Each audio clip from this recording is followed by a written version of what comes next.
আজকে আমাদের বাগান থেকে দেখো কি কি সবজি তুলছি। এই যে শসা, শসা খেতে কার কার ভালো লাগে সেটা বলো।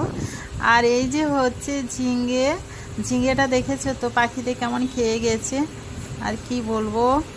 আর এই হচ্ছে কাঁকড়ি গাছ, এই দেখো কিভাবে ফুল ভরে আসছে। আর এই যে আমার কাঁকড়ি হয়ে গেছে, এই যে একটা, এই যে দেখো, এগুলো অনেক লম্বা হয় আর খেতে কিন্তু শসার মতোই হয়। আর এই যে হচ্ছে চাল কুমড়া। আজকে আমাদের বাগান থেকে দেখো কি কি সবজি তুলছি। এই যে শসা, শসা খেতে কার কার ভালো লাগে সেটা বলো। আর এই যে হচ্ছে ঝিঙে, ঝিঙেটা দেখেছো তো পাখিতে কেমন খেয়ে গেছে, আর কি বলবো। আর এই হচ্ছে কাঁকড়ি গাছ, এই দেখো কিভাবে ফুল ভরে আসছে। আর এই যে আমার কাঁকড়ি হয়ে গেছে, এই যে একটা, এই যে দেখো, এগুলো অনেক লম্বা হয়।